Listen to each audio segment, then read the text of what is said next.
Muy buenos días, hermanos. Dios les bendiga. ¿Cómo están esta mañana? No lo sé. ¿Cómo están esta mañana, hermanos? Amén. Gloria a Dios. Tenemos que estar agradecidos al Señor por cada día que Él nos da, ¿verdad? En esta tierra. Él tiene un propósito para cada uno de nosotros y pues el más principal es el que prediquemos su palabra en todas partes. Amén. Gloria a Dios. Vamos a iniciar nuestro servicio en esta mañana. Voy a pedirle que nos pongamos de pie y tener una palabra de oración. Señor, te damos gracias por este día tan precioso que nos regalas. Gracias, Señor, por el aire que respiramos. Gracias, Padre, por la salud, por la vida, Señor, que tú nos das. Damos gracias porque nos das esta oportunidad, Señor, de poder estar en este lugar para adorarte, alabarte, Señor, y aprender más de ti. Gracias, Padre, por mis hermanos que están aquí dispuestos a alabar tu santo nombre. Ponemos este servicio en tus manos. Queremos, Señor, que todo lo que hagamos sea para honrar tu santo nombre. Gracias, Padre, en el nombre de Cristo Jesús decimos. Amén. Amén, gloria a Dios. Bueno, estamos aquí en esta mañana para adorar al Señor. ¿No es tiempo? Dice este canto: ven, es tiempo de adorarle. Ven, es tiempo de dar tu corazón. Ven tal como estás y adora. Ven tal como estás ante tu Dios. Ven. Así que vamos a venir ante el Señor en esta mañana y adorarle.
tiempo de dar tu corazón.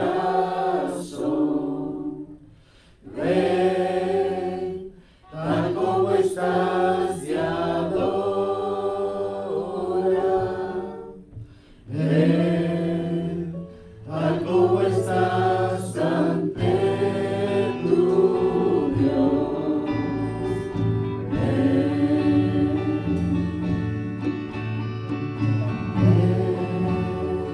Es tiempo de adorarle.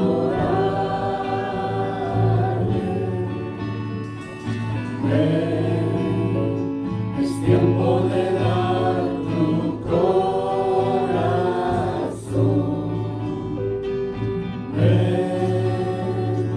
Tal como estás y adora.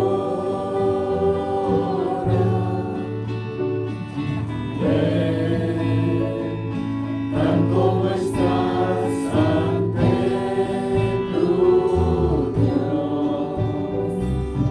Amén.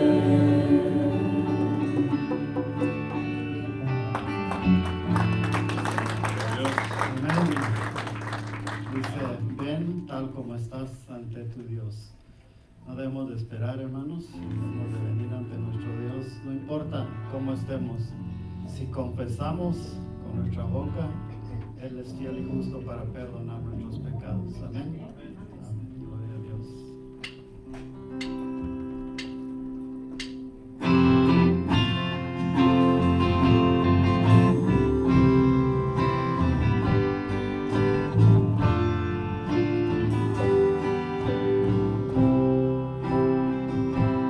Un lugar donde mi alma anhela estar.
Bienvenidos a la casa del Señor. Salmo 100, 4:5 dice lo siguiente: entrad por sus puertas con acción de gracia. Y espero de que ese sea el motivo de que nos ha traído acá, a darle gracias al Señor, porque Él se lo merece todo. Es por su gracia que vivimos, por gracia somos salvos, y por gracia estamos acá. Entonces, entrad a sus puertas con acción de gracia y a sus atrios con alabanza. Estamos levantando alabanza hacia el Señor. Tenemos una audiencia de uno, no cantamos para ustedes. Ustedes espero que no nos estén cantando a nosotros. Venimos acá a alabar a uno solo, y ese es Dios nuestro Señor y Salvador Jesús. Darle gracias, bendecid su nombre. Estamos bendiciéndolo porque el Señor es bueno para siempre, su misericordia y su fidelidad por todas las generaciones. Seguimos a un Dios verdadero, un Dios misericordioso que está lleno de gracia y la ha derramado en nosotros, y queremos alabarlo en esta mañana. Pero quiero que salúdense unos a los otros ahí donde están, para poder entrar un poco más en armonía en la paz del Señor acá en esta mañana.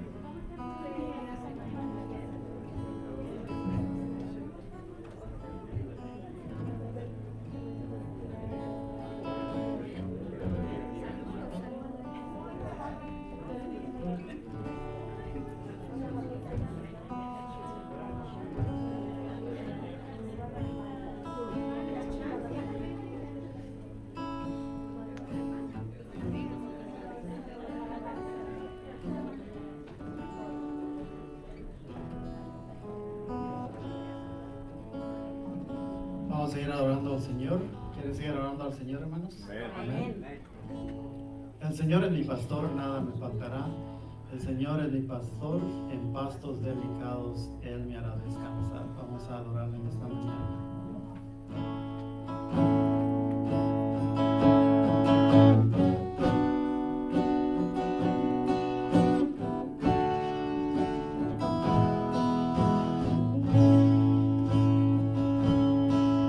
El Señor es mi pastor, nada me faltará. El Señor es mi pastor, en pastos delicados Él me hará descansar, junto a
confiamos en el Señor.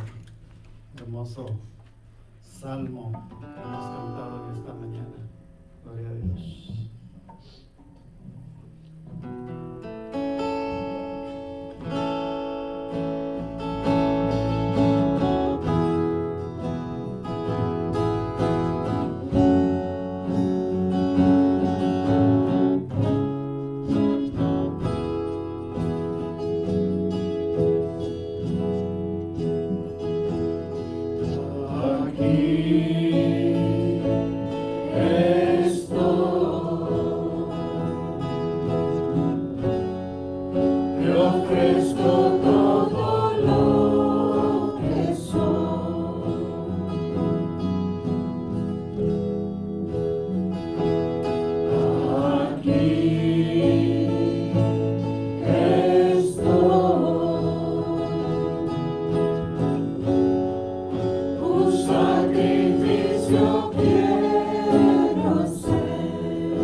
nuestra vida más y más hacia ti.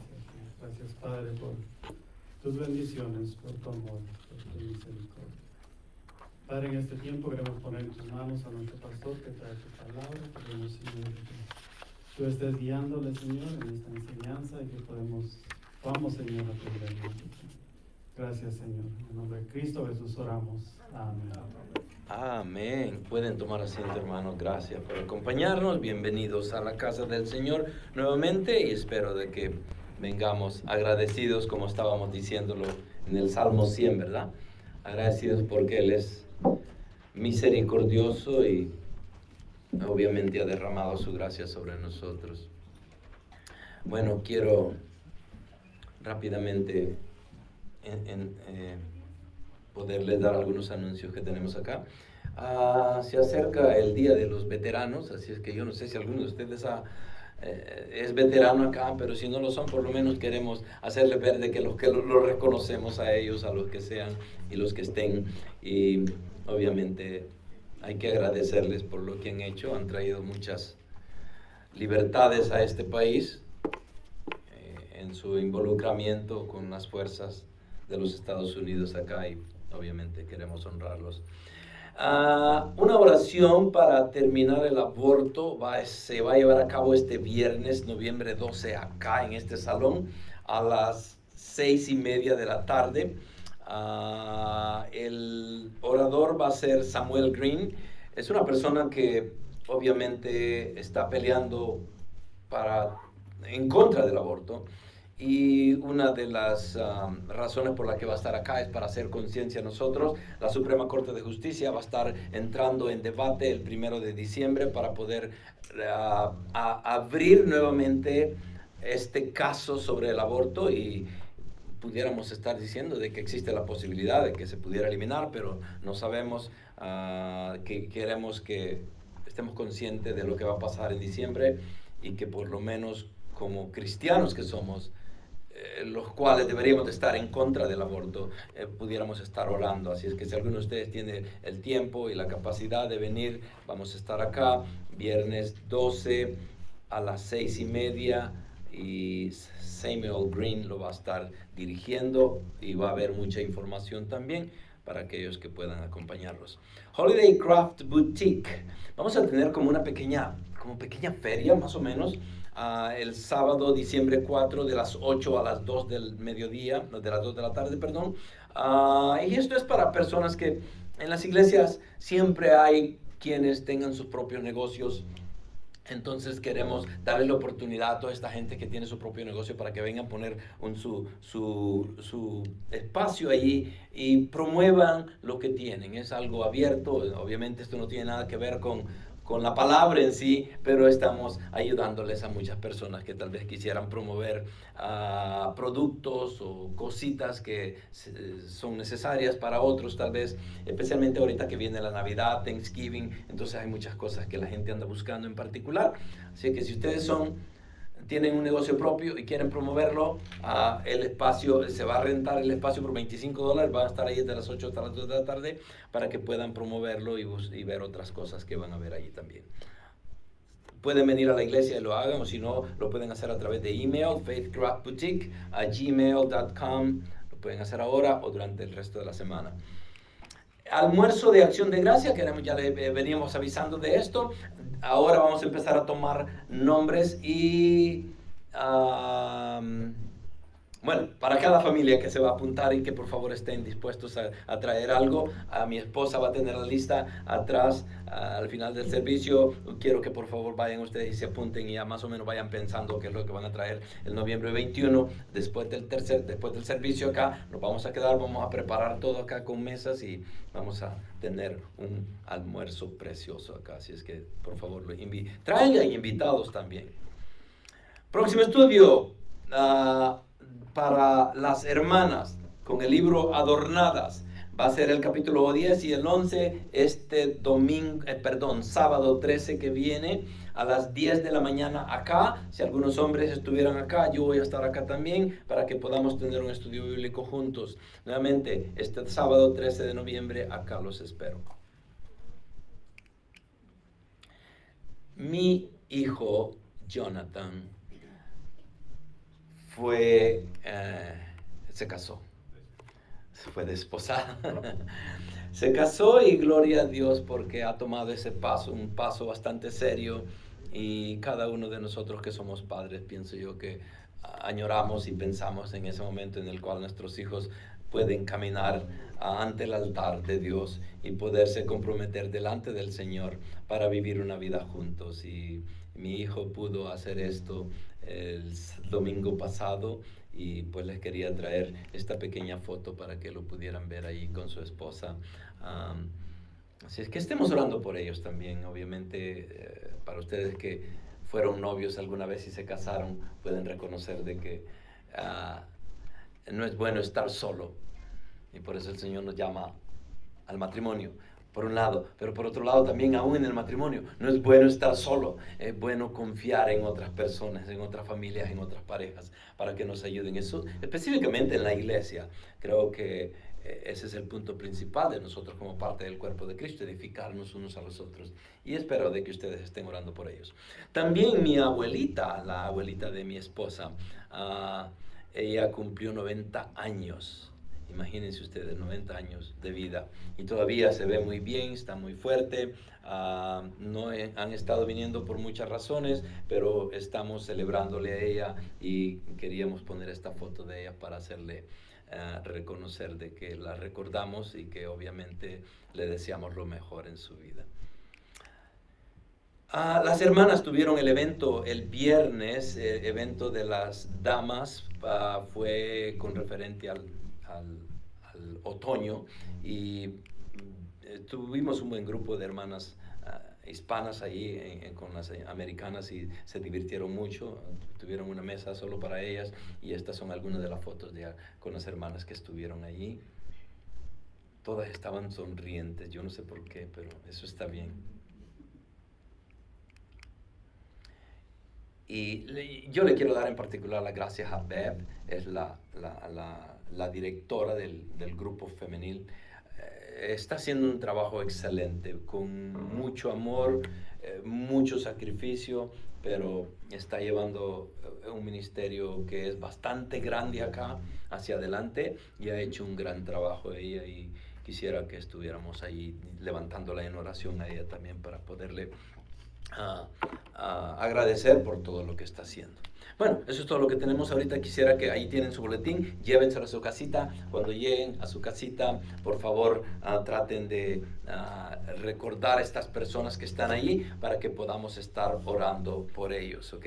Le voy a pedir al hermano René, él está acá. El domingo pasado él estuvo acá también, parece. Así que ya tiene domingos acá seguidos, le vamos a dar la oportunidad para que haga una oración rápidamente acá.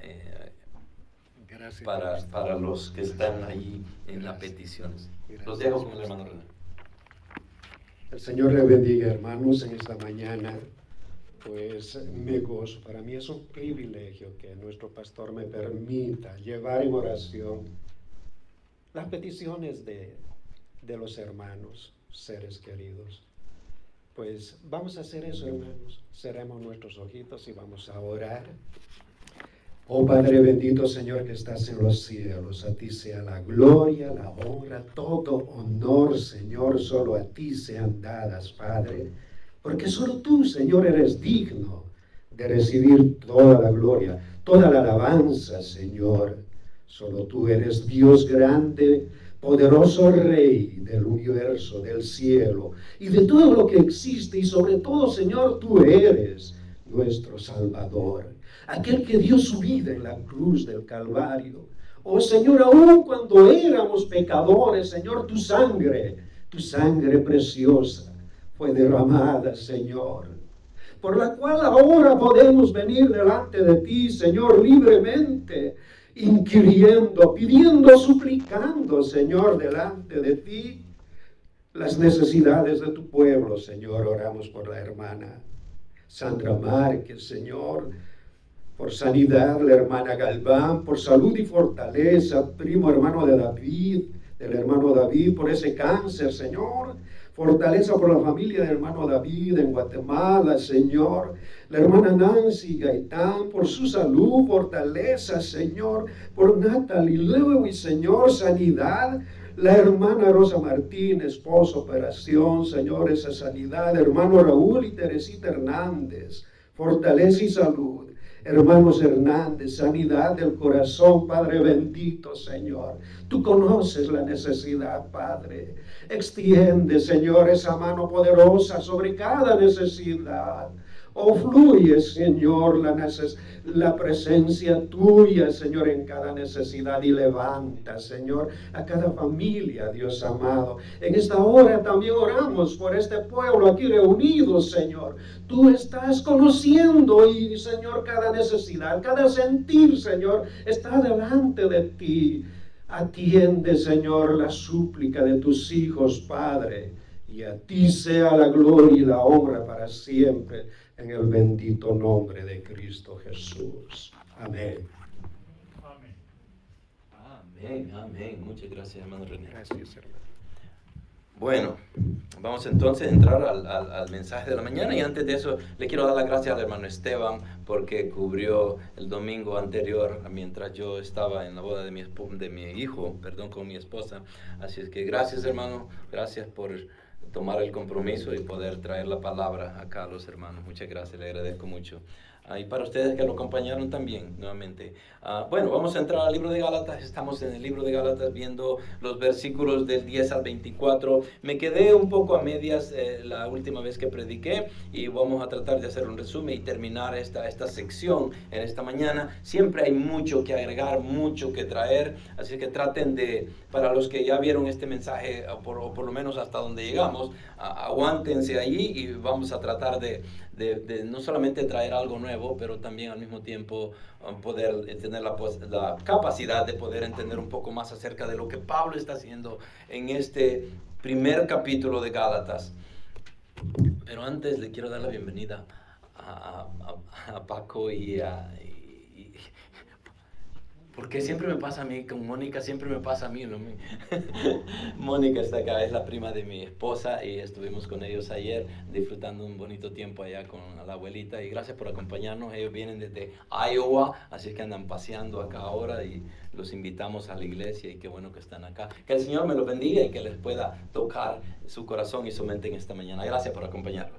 Bueno, continuemos. Entonces estamos en Gálatas, el Evangelio de la Libertad, Gálatas 1, del 10 al 24. Vamos a terminar esta sección, pero también les voy a traer otra información que es muy importante. Obviamente estamos hablando de un libro que habla sobre la libertad cristiana.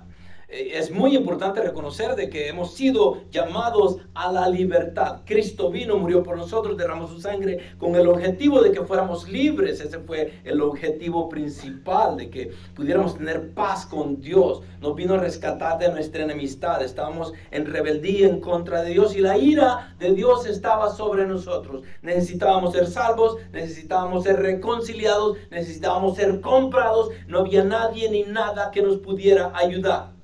Nosotros mismos no podíamos hacer eso. Solo el Hijo del Hombre tenía la capacidad de hacer eso. Solo Cristo Dios tenía que venir a vivir la vida santa que nosotros no podíamos vivir, y tomar la cruz que nosotros deberíamos de haber tomado. Murió, fue sepultado y resucitó al tercer día. Ese es el Evangelio de Cristo. Pero por eso es que llegamos a ser libres, por lo que Jesús hizo, no por lo que nosotros somos, no por lo que nosotros podamos hacer. No tiene nada que ver con nosotros, tiene que ver todo con Jesús y su salvación por cada uno de nosotros. Pablo es originario de Tarso. Para muchos de ustedes tal vez se preguntan a dónde está Tarso. Tarso está en esta zona al sur de Turquía, que es en nuestro tiempo. Obviamente podemos ver acá que tenemos a Jerusalén acá abajo, y la base principal de donde salieron todos las misiones que tomó Pablo, obviamente salieron de Antioquía acá. Tarso está en la parte sur de Turquía, y ahí lo pueden ver. Esa fue la ciudad donde Pablo nació. Saulo de Tarso, Saulo, el nombre obviamente es el nombre hebreo, Pablo es el nombre romano que él tenía. De 13 cartas que escribe, esta es la primera carta, y en esta primera carta se toma la libertad de poder llegar y exhortar grandemente a este pueblo, a estas iglesias que estaban en el sur de Turquía, que es ahora. La ciudad de Tarso en sí está en ruinas ahora. Bueno, hay otras ciudades ahí alrededor, pero han encontrado ruinas, lo que pertenecía al tiempo cuando Pablo estuvo en esa zona. Pero ya para entrar directamente, esto les quiero dejar. Gálatas es la palabra más fuerte de Dios contra el legalismo. El legalismo a la carne.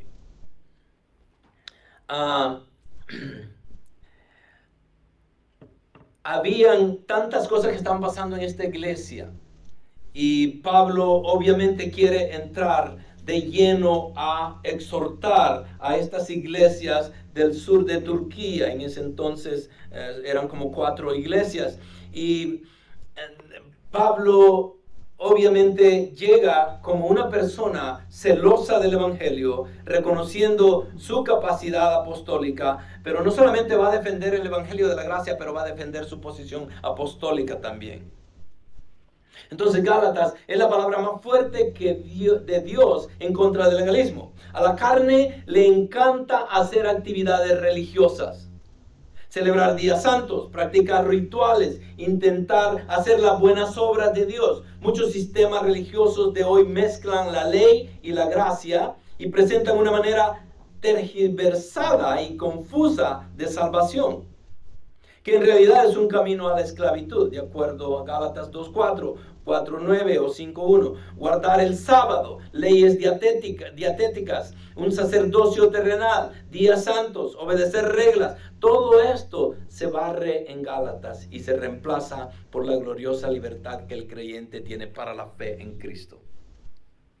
Si ustedes han visitado más de una iglesia, yo creo que tarde o temprano se han encontrado con iglesias de que son legalistas hasta cierto punto y dictan reglas humanas sobre las personas y tienen a los miembros a veces hasta afligidos allí de que si no pueden hacer esto no van a alcanzar la salvación, y ponemos tantos yugos sobre las personas cuando nosotros mismos, tanto como en el tiempo de Jesús, cuando los fariseos hacían lo mismo con sus gentes, ponían yugos que ni ellos mismos podían cumplir. Entonces, el problema principal de Gálatas era de que los judaizantes habían llegado y decían de que para poder los gentiles entrar al cristianismo tenían que pasar por el judaísmo primero y ser circuncidados y aplicar la ley o cumplir la ley. Obviamente el cumplimiento de la ley nadie lo puede hacer, no hay ninguna persona que pueda cumplir la ley, solo hay uno y ese es Cristo. La ley no fue dada para cumplirla, fue dada para descubrir la pecaminosidad de nosotros. Si basamos la salvación en nuestras obras, anulamos la obra de Cristo. En pocas palabras, lo que yo haga no cuenta, es lo que Cristo hizo lo que me salva. Lo que yo haga es un resultado de la salvación que Cristo trajo a mi vida. Obviamente las obras deberían de pertenecer al cristiano. El cristiano tiene que hacer obras. Un cristiano que no hace obras, yo pensaría 2-3 veces para saber si en realidad son cristianos. Fuimos llamados, Timoteo nos dice que fuimos llamados, Pablo a través del libro de Timoteo nos dice de que fuimos llamados a que la palabra es útil para redarguirnos, para instruirnos. ¿A quiénes? A nosotros, al hombre de Dios, para que seamos perfectos y podamos hacer toda buena obra. Efesios 10, también 2:10 nos dice de que fuimos llamados desde antes de la creación para hacer esas obras que el Señor había preparado para nosotros. Entonces las obras es parte de la salvación, pero como resultado de la salvación, no como parte ganar la salvación a través de las obras, y era lo que los judaizantes estaban haciendo. El tema de estos versículos era no vivir para agradar al mundo, sino vivir para agradar a Dios. Era lo que Pablo estaba siendo acusado. Los judaizantes estaban acusando a Pablo de que él había traído un evangelio de la gracia. ¿Por qué lo acusaban de haber traído el evangelio de la gracia? Por la siguiente razón. Porque ellos creían de que la gracia que Pablo había traído a los pueblos o a las iglesias que él había plantado era fácil. Y que por fácil había traído este evangelio de la gracia. Porque a través del evangelio de la gracia, ninguno de nosotros tenemos nada que ver con la salvación. Fue Cristo que hizo todo. Y Pablo es lo que está predicando. Ahora, ¿por qué los judaizantes decían que ese evangelio no era el correcto? Porque en la mente de ellos venían de una religiosidad en la cual todo eran reglas y legalismo. Entonces, para ellos, escuchar a Cristo y a ver que Cristo haya dicho de que Él era el camino, la verdad y la vida, y que nadie llegaba al Padre si no era a través de Él, para ellos era increíble de creerlo por dos razones. Una, porque había muerto primeramente. ¿Cómo es que el Mesías había venido y había ofrecido llevarnos al Padre, pero está muerto? Y predicaba de la gracia. Pero nosotros somos hijos de Abraham, decían ellos. Y la gracia fue dada a nosotros los judíos. Y era obvio de que al estar involucrados en un concepto religioso, legalismo, en el cual las reglas son impuestas día tras día y eran cambiadas, el hombre tiende a pensar de que ese es el camino correcto.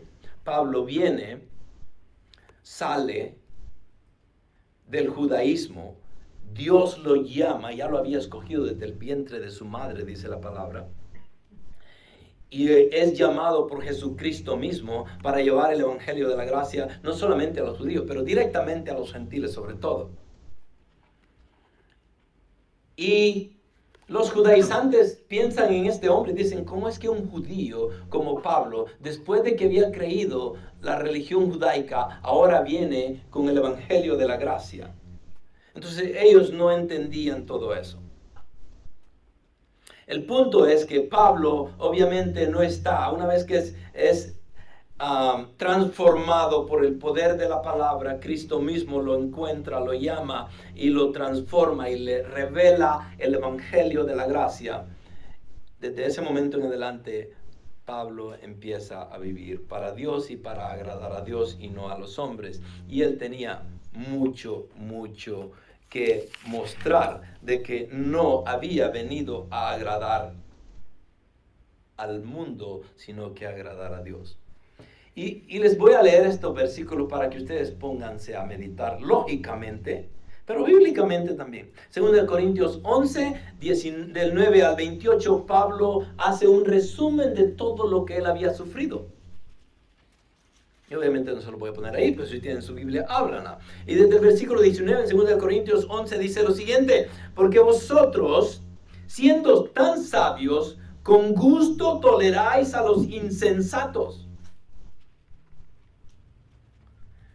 Pues toleráis si alguno os esclaviza, si alguno os devora, si alguno se aprovecha de vosotros, si alguno se exalta a sí mismo, si alguno os golpea en el rostro. Miren lo que les está diciendo. Y esto es a los corintios. Pero esto es como que se lo estuviera diciendo a los de Gálatas también. Por eso les traje estos versículos.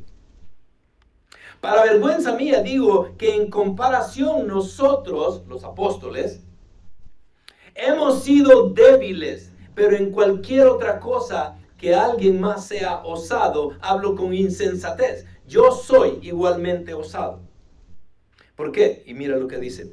¿Son ellos hebreos? Yo también. ¿Son israelitas? Obviamente los hebreos, los judaizantes eran los que estaban trayendo herejías a las iglesias de Galicia. Okay. ¿Son hebreos? Yo también. ¿Son israelitas? Yo también. ¿Son descendientes de Abraham? Yo también. ¿Son servidores de Cristo? Hablo como si hubiera perdido el juicio. Yo más en muchos más trabajos, en muchos más cárceles, en azotes, un sinnúmero de veces, a menudo en peligros de muerte. 5 veces he recibido de los judíos 39 azotes. 3 veces he sido golpeado con varas. 1 vez fui apedreado. 3 veces naufragué. Y he pasado una noche y un día en lo profundo, con frecuencia en viajes, en peligros de ríos peligrosos, peligros de salteadores, peligros de mis compatriotas, peligros de los gentiles, peligros en la ciudad, peligros en el desierto, peligros en el mar, peligros entre falsos hermanos. ¿Quieren escuchar más? En trabajos y fatigas, en muchas noches de desvelo, en hambre y sed, a menudo sin comida, en frío y desnudez. Además de tales cosas externas, está sobre mí la presión cotidiana de la preocupación por todas las iglesias. ¡Wow! Increíble. Este es el superapóstol Pablo, que Dios lo había llamado para predicar el Evangelio. A veces quisiera reírme de los que son llamados apóstoles de nuestros tiempos, que no son apóstoles, y que se llenan a veces la boca para decir que son apóstoles de Dios. ¿Cuántos de ellos han sufrido lo que Pablo sufrió?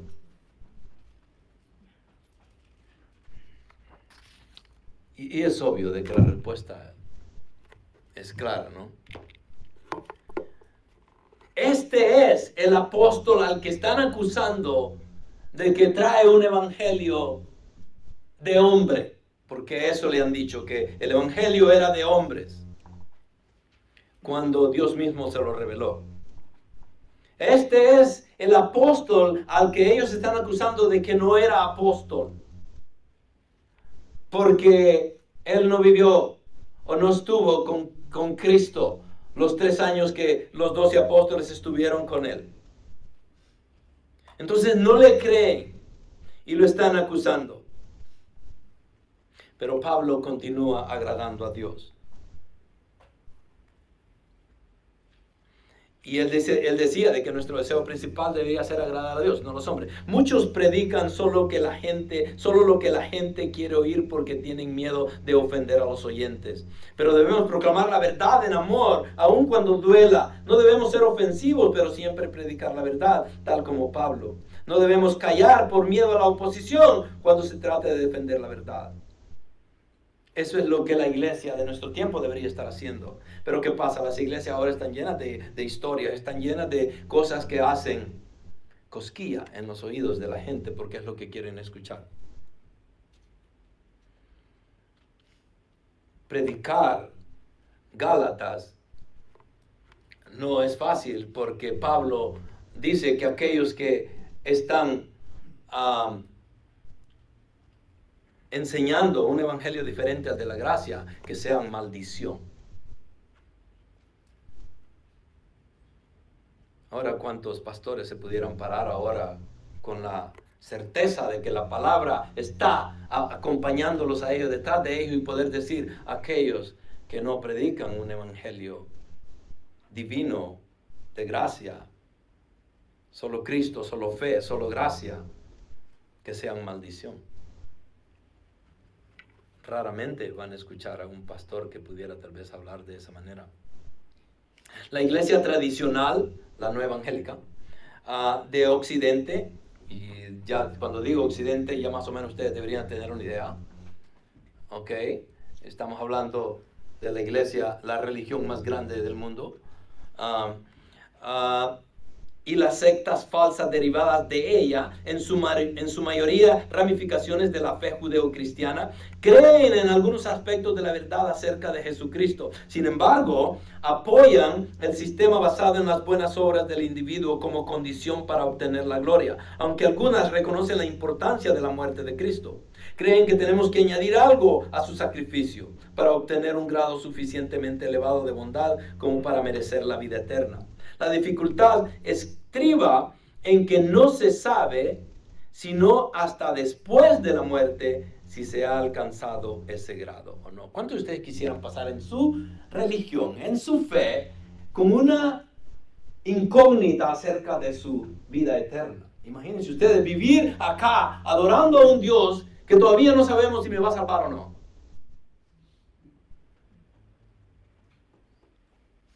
Y la mayoría de las religiones del mundo están basadas en eso. También en los tiempos de Cristo, déjenme dejarles esto, también en los tiempos de Cristo y de Pablo era común esta idea entre la gente de Israel. El judaísmo mismo incluía 613 mandamientos, entre los cuales habían 248 de ellos que eran exhortaciones positivas y 365 prohibiciones, una para cada día del año.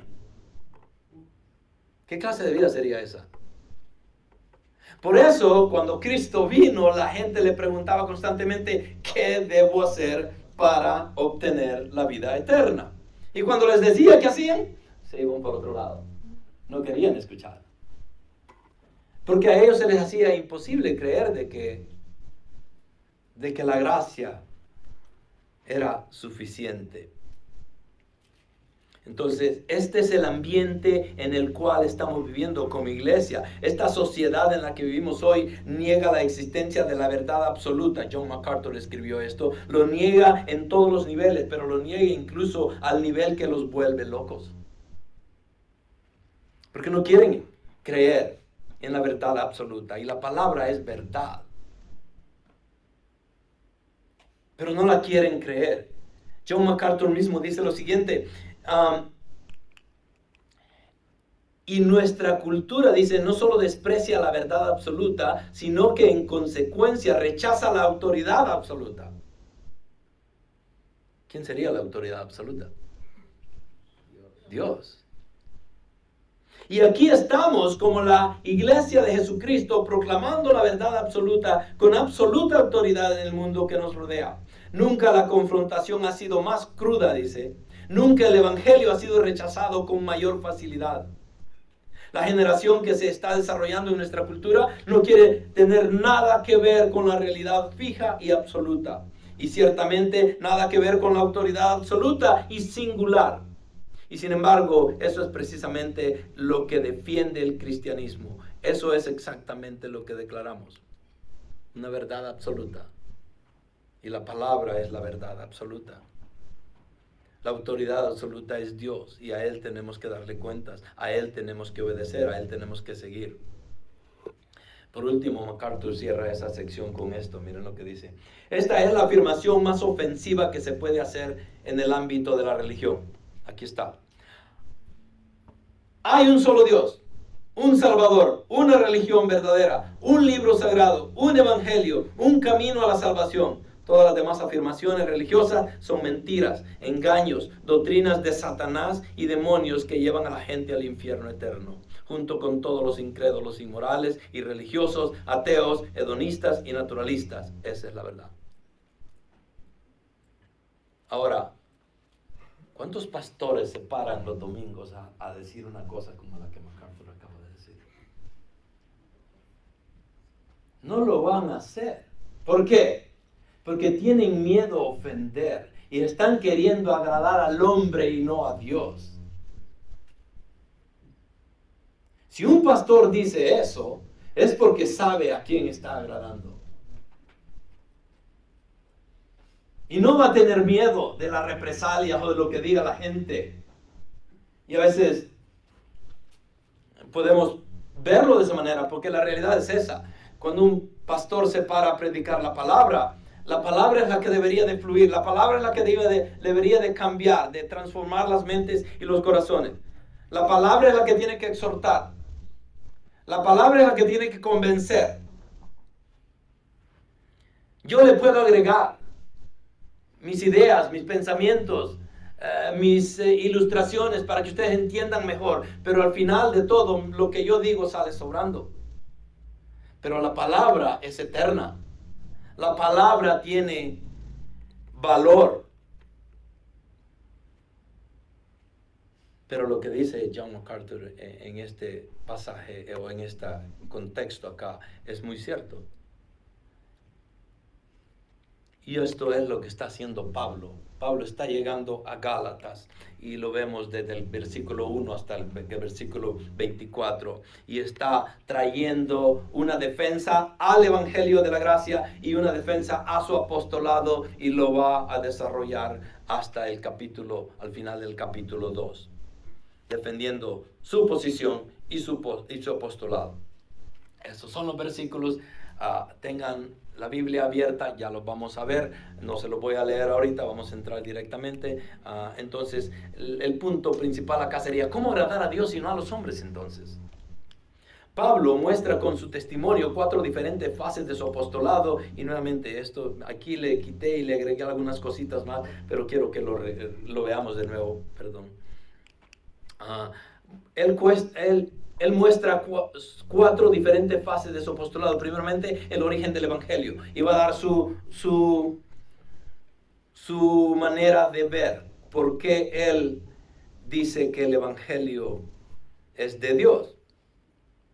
Y empieza en el versículo 10 con lo siguiente: porque busco ahora el favor de los hombres o el de Dios, o me esfuerzo por agradar a los hombres.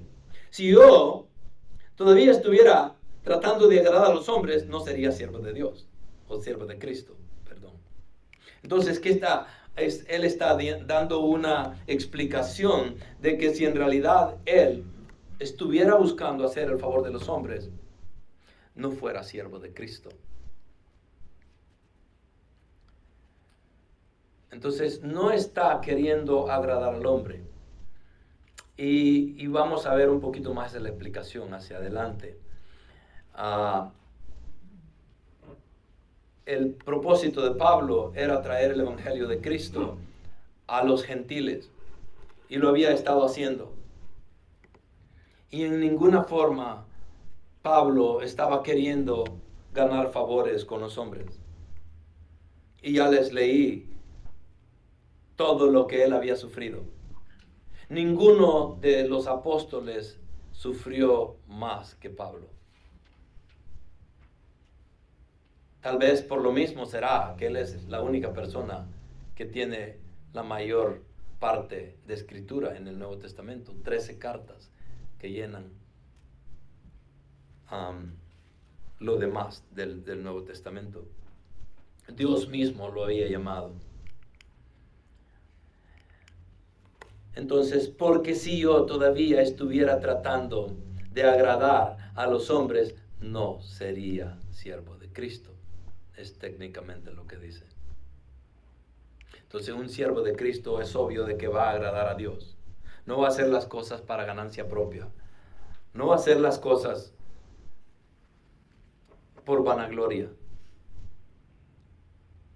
Y Pablo lo había demostrado una y otra vez, en lo cual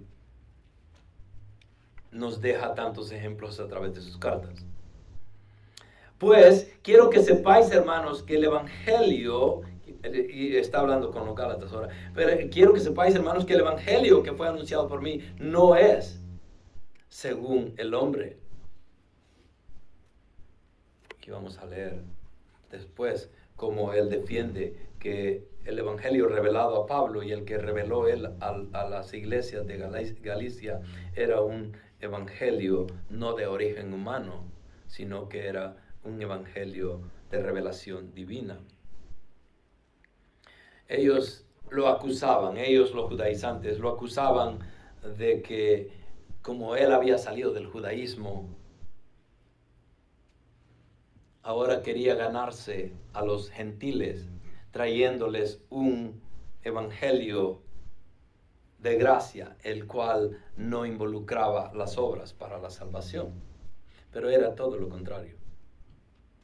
Gálatas 1:12 dice lo siguiente: pues ni lo recibí de hombre, ni me fue enseñado, sino que lo recibí por medio de una revelación de Jesucristo.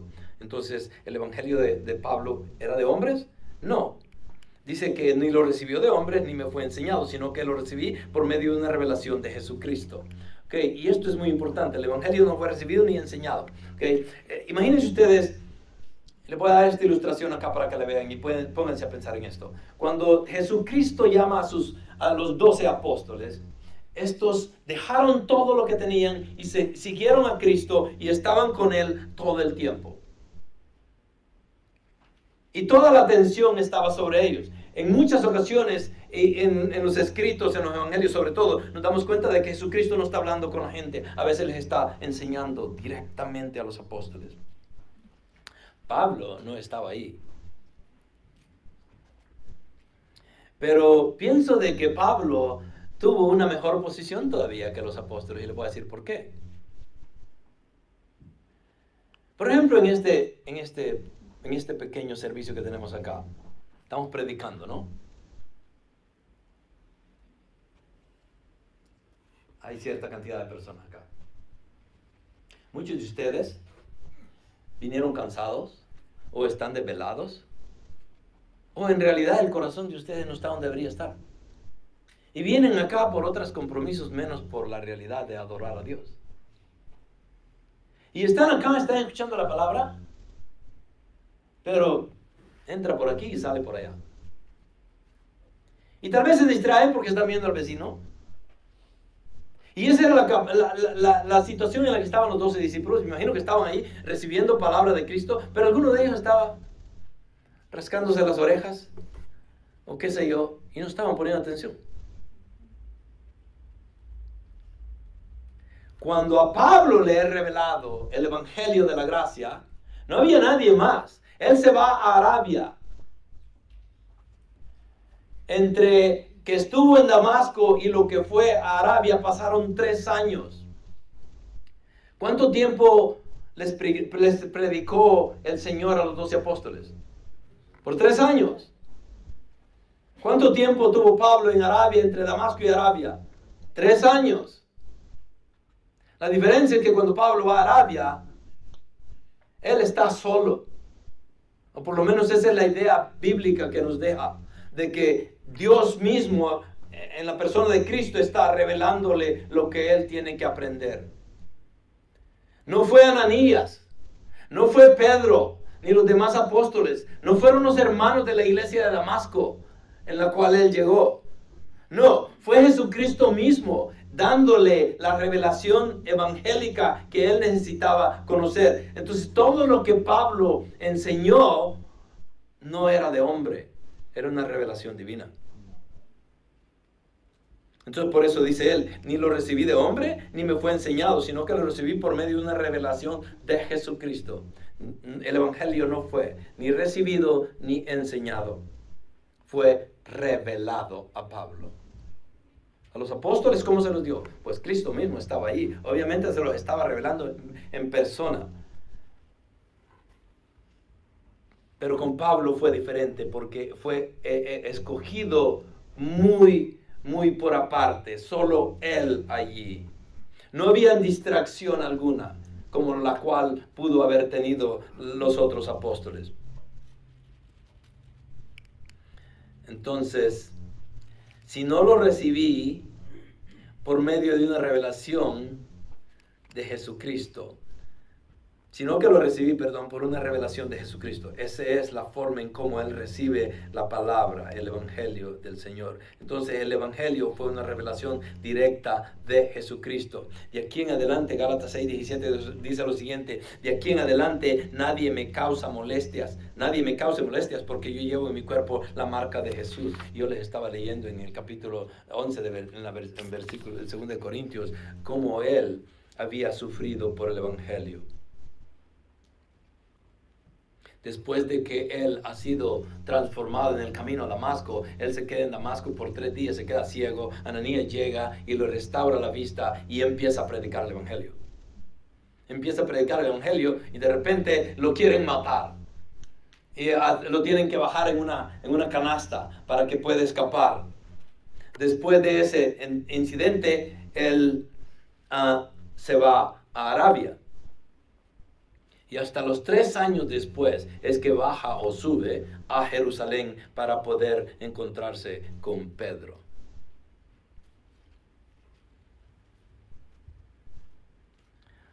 Hechos 14:19 dice: pero vinieron algunos judíos de Antioquía y de Iconio, y habiendo persuadido a la multitud, apedrearon a Pablo, y lo arrastraron fuera de la ciudad pensando que estaba muerto. Es interesante, yo no sé si ustedes entienden lo que era apedrear a una persona en ese entonces. A veces yo en mi cantón ahí andaba con mi ondilla, le decía yo, y yo iba a matar pajaritos y todo lo demás, y las piedritas eran así, ¿no? Chiquititas. O inclusive usábamos la mano también para poder tirar piedras.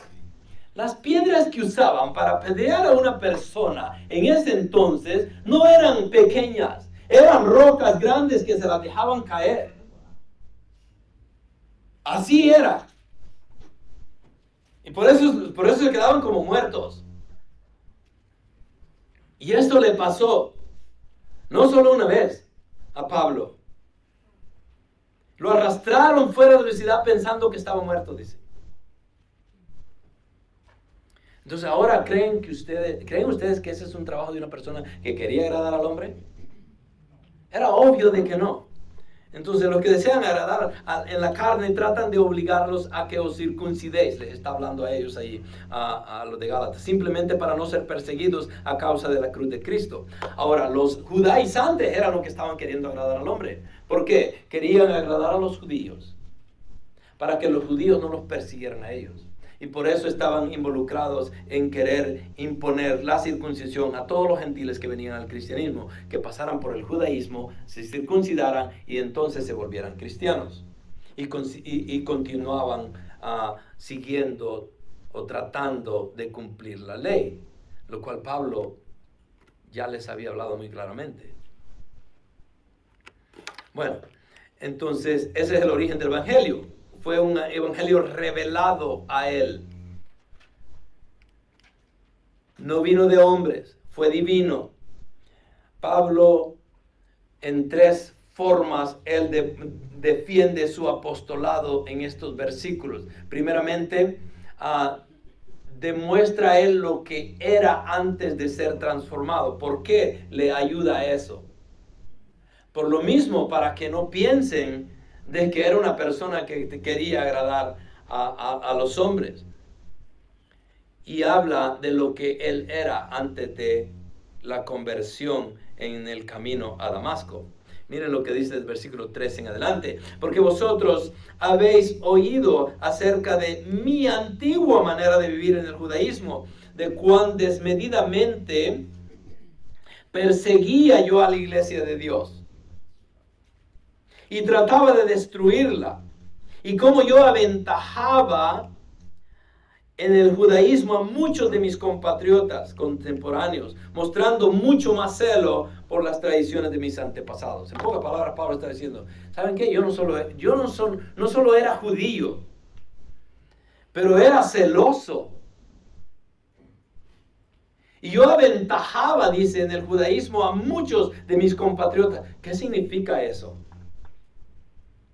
Pablo estudiaba más, era más legalista que todos, era más celoso que todos, ¿okay? Obviamente era un excelente estudiante bajo los mejores maestros de su tiempo. Era obvio de que era muy reconocido en el judaísmo.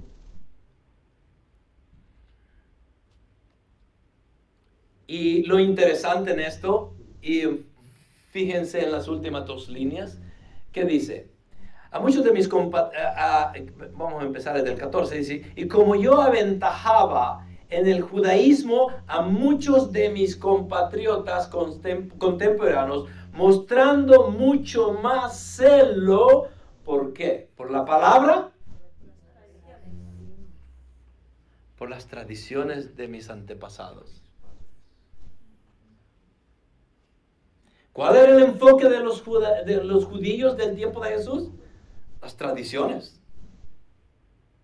¿Se recuerdan cuando Nicodemo llega a hablar con Jesús? ¿Tú eres maestro y no sabes? Y lo reprende, lo exhorta. ¿Por qué? Porque las tradiciones eran lo más importantes para ellos. ¿Y ahora tenemos religiones basadas en tradiciones? Obviamente que sí. ¿Y el enfoque de ellos es qué? Las tradiciones, mayormente. Eso era Pablo, mostrando mucho más celo por las tradiciones de mis antepasados. ¿Cómo? ¿Y a qué punto? Bueno, Filipenses 3, 5, 6, lo leímos esto la semana pasada también, 2 semanas anteriores. Circuncidado el 8º día, del linaje de Israel, de la tribu de Benjamín, hebreo de hebreos, en cuanto a la ley, fariseo, en cuanto al celo, perseguidor de la iglesia, título que él mismo se había puesto. Tanto era el celo por su religión, por sus tradiciones, que perseguía a la iglesia de Cristo. En cuanto a la justicia de la ley, hallado irreprensible. ¡Wow! Increíble para que una persona pueda decir eso. Irreprensible. Entonces Pablo no era cualquier judío, no era cualquier maestro, era lo mejor de lo mejor.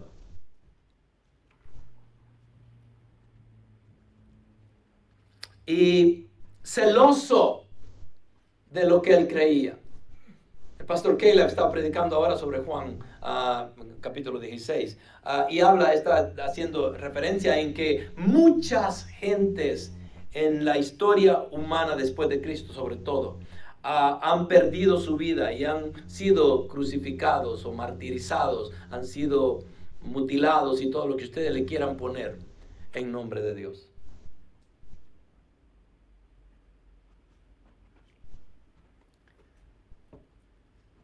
Porque la gente ha utilizado a Dios como excusa o como razones para perseguir a los verdaderos cristianos. Y es exactamente lo que Pablo estaba haciendo. Perseguía a la iglesia de Cristo, celoso de su tradición, y según él estaba honrando a Dios. Y en su busca por honrar a Dios, en sus tradiciones, perseguía a la iglesia verdadera. Miren lo que dice 8:3 en Hechos 8:3. Pero Saulo hacía estragos en la iglesia, entrando de casa en casa y arrastrando a hombres y mujeres, los echaba en la cárcel.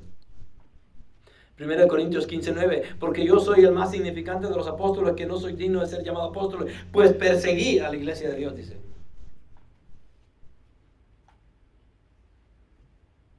1 Timoteo 1:12-14 dice: doy gracias a Cristo Jesús nuestro Señor, que me ha fortalecido porque me tuvo por fiel, poniéndome en el ministerio, aún habiendo sido yo antes blasfemo, perseguidor y agresor. Ese era Pablo.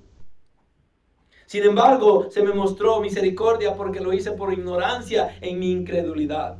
Pero la gracia de nuestro Señor fue más que abundante con la fe y el amor que se hallan en Cristo Jesús. Pablo no deja de hablar de su pasado y lo está utilizando para agradar a Dios y para alcanzar a los demás, no para beneficio propio. Entonces, ¿qué era Pablo? Perseguidor y agresor. ¿De quiénes? De los cristianos. Entonces, ¿cómo agradar a Dios y no a los hombres? Pablo muestra con su testimonio 4 diferentes fases de su apostolado. El origen del evangelio, ya lo explicó. ¿Quién era él? Antes de ser convertido, él era un perseguidor. Ahora va a hablar de la conversión, y en la conversión encontramos estos versículos donde él dice: pero cuando Dios, que me apartó desde el vientre de mi madre, versículo 15, y me llamó por su gracia, tuvo a bien revelar a su Hijo en mí para que yo le anunciara entre los gentiles. Entonces, ¿quién lo escogió a él? Dios mismo. ¿Desde cuándo? Desde el vientre de su madre. ¿Y cuál era el propósito de la revelación? Bueno, vino por gracia. ¿Para qué? Para que revelara a su Hijo en él y lo anunciara a los gentiles. Él iba a ser el apóstol de los gentiles. Entonces, esa es la conversión de Pablo. Y en la conversión de Pablo también podemos... Déjenme ver si tengo acá estos versículos. Hechos 9, del 15 al 16 dice: pero el Señor le dijo, porque él, se recuerdan, Ananías está argumentando con Dios: Señor, pero ¿quieres que vaya a sanar a este? ¿Tú no sabes quién es? Imagínense nosotros hablando con Dios y diciendo: Señor, ¿tú no sabes quién es Pablo?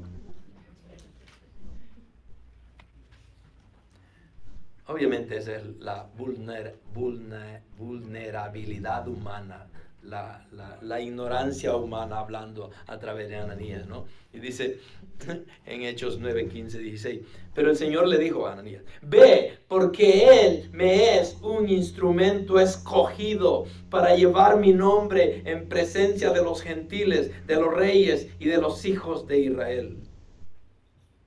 ¿Le habló a los gentiles? ¿Le habló a los reyes? ¿A los hijos de Israel? Obviamente.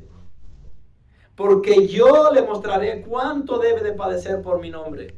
Ya lo leímos en 2 Corintios 11, del 19 en adelante, todo lo que él había sufrido. Y ese era el llamado para Pablo. 1 Timoteo 2:7 dice lo siguiente: y para esto yo fui constituido predicador y apóstol. Digo la verdad en Cristo, no miento, como maestro de los gentiles en fe y en verdad. Para eso fue escogido desde el vientre de su madre. Romanos 1:1, Pablo, siervo de Cristo Jesús, llamado a ser apóstol, apartado para el evangelio de Dios. Entonces podemos ver la mano de Dios, podemos ver a Dios directamente llamando a Pablo. Hechos 13:2, mientras ministraban al Señor y ayunaban, el Espíritu Santo dijo: apartadme a Bernabé y a Saulo para la obra de lo que les he llamado. Nuevamente, continuamente el Señor estaba buscando a Pablo para poderlo utilizar como el apóstol de los gentiles. Era una obra ardua que él dice, ¿te recuerdan el versículo 28 de 2 Corintios 11? Dice: además de tales cosas externas, todo lo que le había pasado, está sobre mí la presión cotidiana de la preocupación por todas las iglesias, dice. Se preocupaba mucho. Jeremías 1:5, miren la forma en cómo el Señor había llamado a otras personas también. Esto es un recuento, este es un resumen que les tenía preparado desde la última vez que estuve acá, por eso voy así un poco a la carrera. Antes que yo te formara en el seno materno, te conocí, y antes que nacieras, te consagré y te puse por profeta a las naciones. Este es Jeremías siendo llamado. Similar al llamado de Pablo.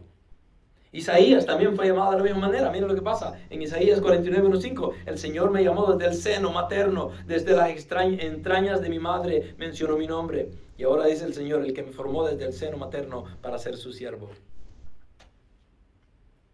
Y por último, Romanos 8, para que podamos entender mejor. Y a los que predestinó, a esos también llamó. Y a los que llamó, a esos también justificó. Y a los que justificó, a esos también glorificó.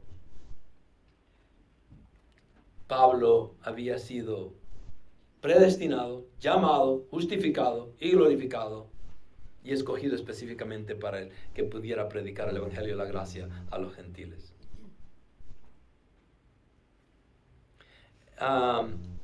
Hechos 26:12-18, este es un recuento nuevamente de la transformación de Pablo.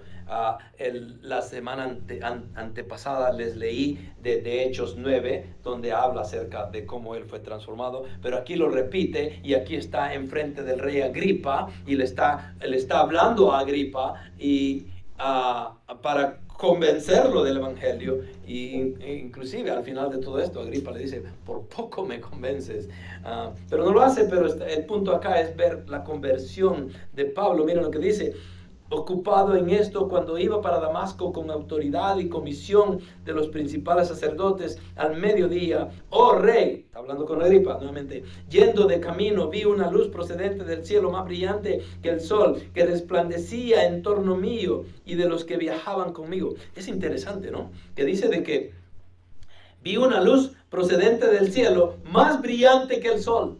Así es la gloria de Cristo. Más brillante que el sol, imagínense. Y después que todos caímos al suelo, oí una voz que me decía en el idioma hebreo: Saulo, Saulo, ¿por qué me persigues? Dura cosa te es dar coces contra el aguijón. ¿Cuántos de ustedes escucharon la ilustración de lo que era el aguijón y cómo pudiéramos explicar eso? ¿Se recuerdan? Levanten la mano los que se recuerdan. Sí, es el tábano que se le mete al buey. Exactamente. Para que camine un poquito más recho. Sí, es una punta, ¿no? Que los motiva a que caminen. Pero los bueyes rebeldes, ¿qué hacen? Está raro. No, dan patadas a la punta, ¿no? Según ellos van a solventar el problema. Y era lo que Pablo había estado haciendo. Estaba haciendo lo que el Señor le dice: ¿por qué me persigues? Dura cosa te es dar coces contra el aguijón. obviamente representando la autoridad de Cristo allí. Bueno, yo entonces dije, ¿quién eres, Señor? Y el Señor dijo, yo soy Jesús a quien tú persigues. Pero levántate y ponte en pie porque te he aparecido con el fin de designarte como ministro, y esto era lo que quería que entendieran, como ministro y testigo, no solo de las cosas que has visto, sino también de aquellas en que ¿qué?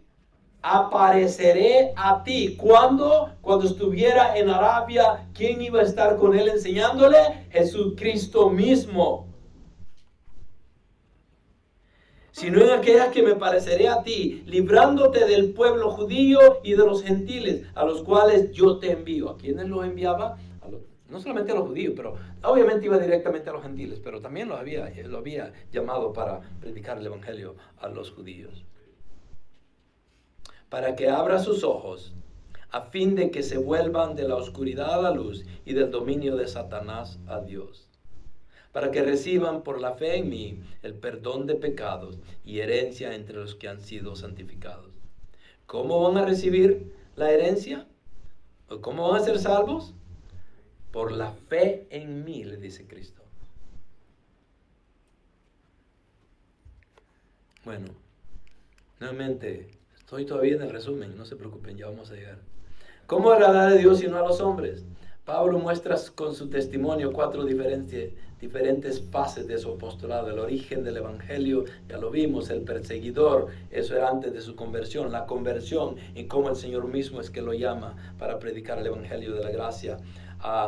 Vamos a ver la transformación. Ahora, Gálatas 1 del 16b en adelante dice lo siguiente: no consulté enseguida con carne y sangre. ¿Ok? Porque esto es importante. Los judaizantes lo estaban acusando a él de que el evangelio de él no era de Dios, sino que era de carne. Que los hombres se lo habían enseñado, que él se lo había inventado, o lo que ustedes le quisieran poner ahí. Y él dice, no consulté enseguida con carne y sangre. ¿Por qué? ¿Se recuerdan? La transformación de Pablo es cegado, se queda 3 días ciego, Ananías llega, le restaura la vista y empieza a predicar el evangelio. Al punto de que lo quieren matar. Y tiene que irse de ahí. Y se va a Arabia. Regresa a Damasco. Después de estar en Damasco la segunda vez, se va directamente. 3 años después, viaja a Jerusalén. Qué bueno tener esa cronología para poder entender lo que estaba pasando con Pablo. Entonces, no consulté enseguida con carne y sangre. Obviamente, la única persona que estaba ahí en ese entonces, cuando él fue transformado, fue Ananías. Lo único que hizo Ananías es restaurarle la vista. Pero fue Cristo mismo el que le estaba dando la revelación que él necesitaba. Y está poco tiempo allí y predica el evangelio y sale hacia Arabia. Y ni subí a Jerusalén, dice, a los que eran apóstoles antes que yo. En pocas palabras está diciendo, yo no recibí lo que recibí de carne. Porque si ese hubiera sido el caso, hubiera pedido ayuda a Ananías, a los que estaban en Damasco, o hubiera ido a Jerusalén a pedir ayuda de los apóstoles que estaban allí. Ni subí a Jerusalén a los que estaban apóstoles antes que yo, sino que fui a Arabia y regresé otra vez a Damasco. ¿Ok? Entonces, es transformado, es sanado, predica, huye de Damasco, se va a Arabia, regresa a Damasco y una vez que esté en Damasco va a salir para Jerusalén.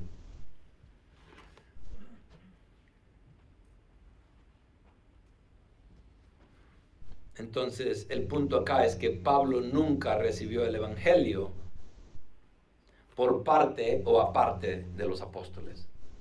No fue un evangelio de hombres. No fue de los cristianos que estaban en Damasco. Él no fue a Jerusalén. Él recibió el evangelio directamente de Cristo. Y después, ¿qué pasa? Entonces, 3 años después, subí a Jerusalén para conocer a Pedro.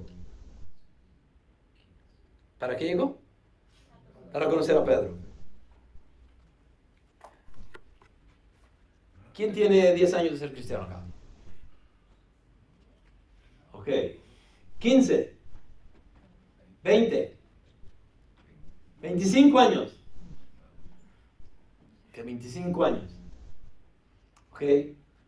Ya no vamos a llegar más de 30, ahí está bien. Ahora, en 25 años de cristianos, debo hacer una pregunta a los de 25 años. ¿Ya aprendieron todo? Ok. Pablo estuvo con Pedro 15 días. Entonces no podía ser acusado de que fue a pedirle ayuda a Pedro para que le explicara el evangelio de la gracia. En 15 días no iba a aprender nada. Pero estuvo 3 años. Que fue la misma cantidad de años que los apóstoles estuvieron en Cristo, caminando con Él, aprendiendo con Él. Entonces es obvio de que el evangelio de Pablo no era de hombres. Entonces 3 años después subí a Jerusalén para reconocer a Pedro y estuve con él 15 días. Pero no vi a ningún otro de los apóstoles sino a Jacob, el hermano del Señor. En lo que os escribo, os aseguro delante de Dios que no miento. Después fui a las regiones de Siria y Cilicia. Entonces, ¿cuánto tiempo estuvo en Jerusalén? 15 días. ¿Después de cuánto tiempo? 3 años de su conversión. Llega a Jerusalén, habla con Pedro y predica el evangelio nuevamente ahí en Jerusalén y se va. Se va a ¿para dónde agarró? Vamos a ver. Siria y Cilicia. Antes de llegar a Siria y Cilicia, pasa por la base de él que estaba en, ¿cómo se llama? Vamos a ver. Bueno, estaba cerca de Damasco. Entonces, pero él se va a Siria y Cilicia después de 3 años que había estado aprendiendo, llega a conocer a Pedro, sale de ahí. ¿Cuántos años más iban a pasar para que Pablo regresara a Jerusalén?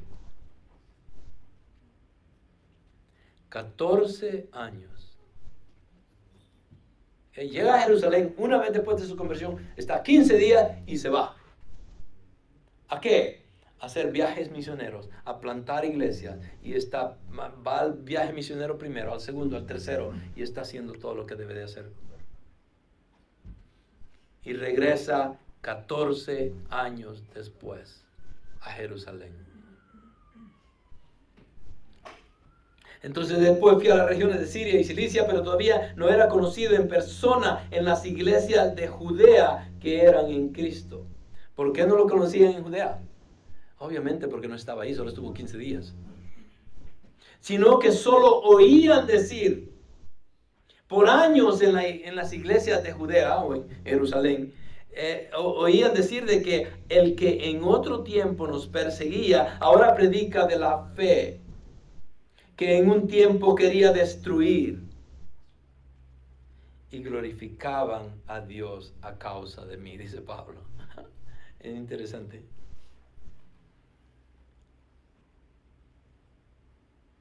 Entonces las iglesias reconocieron su evangelio, porque si hablaban de él en Judea era porque sí reconocían que el evangelio de Pablo era verdadero, sí lo apoyaban, sí no hablaban mal de él, y al no hablar mal de él, sino al contrario, hablar bien de él, ¿qué pasaba?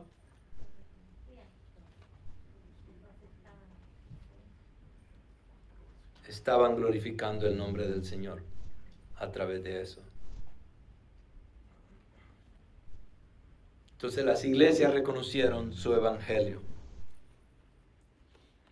Ya llegamos al final. Fue un resumen muy largo. El punto tal vez principal de todo esto es que primeramente Pablo advierte contra el abandono del verdadero evangelio por una imitación barata. Y tengamos cuidado de que no formemos parte de iglesias que han diluido el evangelio o que han agregado al evangelio. Pablo está haciendo un énfasis en que el evangelio de la gracia es el que necesitamos, nada más. Y el que no predique el evangelio de la gracia, Pablo se llena la boca en decir que son maldición. Y los maldice. Él defiende el significado de la gracia. Entre el libro de Romanos y el libro de Gálatas, son los dos libros que representan tal vez la definición más clara de lo que significa la gracia. Y si ustedes quieren entenderla más, además de leer en Gálatas, lean el libro de Romanos. Y esa es la justificación por la fe, por gracia y no por las obras. La ley mosaica no los iba a salvar y Él está diciéndoles.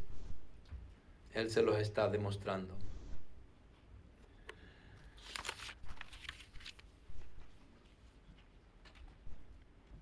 En Gálatas 2:8 Él deja esto, porque aquel que obró eficazmente para con Pedro en su apostolado a los de la circuncisión, también obró eficazmente para conmigo en mi apostolado a los gentiles. Pedro fue llamado para alcanzar ¿a quiénes? A los judíos. Pablo fue llamado para predicarle a los gentiles. ¿Tienen calor? Se están ahogando, ¿verdad? Es que lo hacemos para que más o menos sientan lo que van a sufrir si no conocen a Dios. No, son bromas. Todavía estamos queriendo aprender a ponle el fan nada más, baby. Ok. Ok, gracias. Ya vamos a terminar. Unos versículos más. 1 Tesalonicenses 2, 4, 7 dice: sino que así como hemos sido aprobados por Dios para que se nos confiara el evangelio, Pablo hablando nuevamente, así hablamos, no como agradando a los hombres, aquí haciendo otra vez la defensa de que no está agradando a los hombres, no como agradando a los hombres, sino a Dios que examina nuestros corazones. Porque como sabéis, nunca fuimos a vosotros con palabras lisonjeras, ni con pretexto para lucrar. Dios es testigo, ni buscando gloria de los hombres, ni de vosotros, ni de otros, aunque como apóstoles de Cristo hubiéramos podido imponer nuestra autoridad. Wow, Pablo está diciendo, si lo hubiésemos hecho teníamos razón, y lo podíamos ya haber hecho, pero no lo hicimos. Más bien demostramos ser benignos entre vosotros, como una madre que cría con ternura a sus propios hijos. Ese era el corazón de Pablo. 1 Corintios 15, 9, 10, para cerrar, dice: porque yo soy el más insignificante de los apóstoles, que no soy digno de ser llamado apóstol, pues perseguí a la iglesia de Dios, pero por la gracia de Dios soy lo que soy. Su gracia para conmigo no resultó vana. Nuevamente está enfatizando por último, y aquí los dejo con esto. Pero por la gracia de Dios soy lo que soy, y su gracia para conmigo no resultó vana. Antes bien, he trabajado mucho más que todos ellos, aunque no, miren lo que dice acá, aunque no yo, sino que la gracia de Dios en mí. Entonces, ¿hay lugar para las obras ahí? Según lo que Pablo deja. Obviamente estamos hablando de la salvación, ¿ok? De que la salvación es única, por Cristo solamente, por fe solamente, por la gracia solamente, no obras. Las obras vienen después de la salvación. El verdadero cristiano que ha sido perdonado, que hubo arrepentimiento genuino, que hubo una entrega honesta a Cristo y que lo reconoce a Dios como Rey y Salvador, se entrega y pide perdón y acepta a Cristo como Rey y Salvador de su vida. Esa persona que se transforma y nace de nuevo y es sellada con el Espíritu Santo, no le queda otra más que hacer obras. Pero si hay cristianos que dicen, oh, pero yo acepté al Señor, yo nací de nuevo y fui sellado por el Espíritu Santo. A ver, muéstrame tus obras, le diría Santiago. Muéstrame tus obras. ¿Qué es lo que estás haciendo para el Señor? Y eso es lo último que les quiero dejar acá. ¿Qué estamos haciendo para Cristo? Pablo hizo suficiente y mucho más que cualquier otro apóstol. Pablo demostró querer agradar a Dios en todo lo que él hizo. Pablo nunca trató de ganarse al hombre. Y si ganaba al hombre, lo quería ganar, pero para el evangelio, para el reino de Dios, no para otra cosa. No para lucrarse de él, como dice acá en 1 Corintios. No, perdón, ahí era. Estamos en 1 Tesalonicense que estábamos. ¿Se recuerdan? No pretexto para lucrar, ni buscando gloria de los hombres, ni de vosotros, ni de otros. Aunque como apóstol de Cristo hubiéramos podido imponer nuestra autoridad, pero no lo hizo. Más bien demostramos ser benignos ante vosotros. Entonces, Pablo está diciendo de que las obras no nos sirven en nada para la salvación, pero es el producto de la salvación para el que ha sido salvo. Y tengamos mucho cuidado en no caer en legalismos, en pensar de que, oh, somos salvos por gracia y no necesitamos las obras. Sí, hemos sido salvos por gracia. Sí, las obras no son necesarias para la salvación, pero sí las obras son una señal que tiene que llevar todo cristiano. Si no estamos obrando, hagamos un examen de conciencia para saber si en realidad somos cristianos o no. El llamamiento de Pablo y su mensaje fue divino. Y ese ejemplo de él nos inspira y nos motiva a hacer las obras de Cristo. Y vamos a continuar siguiendo este libro tan bonito. Y espero que lo terminemos el otro año, primero Dios. Pero espero que estén aprendiendo algo. La palabra es eterna, es verdad, y cuando la aplicamos a nuestra vida es mucho mejor. Vamos a orar. Padre, gracias te damos, Señor, por tu palabra, el mensaje que has traído a nosotros y nos has dejado a través de la mano de Pablo en sus escrituras, en esta carta a los Gálatas. Señor, gracias porque a través de él nos enseñas cómo un verdadero cristiano debe comportarse. Como un verdadero cristiano, Señor, que ha sido llamado a servirte, debería de conducirse en su vida. Y ese conducir, Padre, debería ser íntegro y irreprochable. Una conducta que genera obras por el mismo hecho de que nos llamaste para eso, Señor. Para que hiciéramos las buenas obras que tú habías preparado desde antes de la fundación del mundo. Padre, glorifícate en nuestras vidas y danos la capacidad y la humildad en reconocerte a ti y al Evangelio de la Gracia como el único camino a la vida eterna. Padre, yo te pido por tal vez tantas iglesias que pudieran estar, Señor, predicando un evangelio diluido o un evangelio legalista al cual es agregado muchas reglas y leyes humanas. Señor, yo te pido por estas iglesias de que seas tú, Señor, obrando en la vida de los líderes también, Señor. Y que ellos puedan aprender a exponer la palabra, Señor, de la mejor manera posible. Padre, que dependan y se sometan a tu palabra, pero a ti también, Señor. Que sean movidos por el Espíritu Santo y que sean instruidos y enseñados y exhortados para gloria y honra de tu nombre, pero también para poder instruir a tu pueblo, Señor. Padre, tenemos una responsabilidad grande. Ayúdanos a que no solo seamos oidores de la palabra, pero que seamos hacedores de ellos, Señor. Gracias, Padre, porque tu palabra hace mella en nuestros corazones.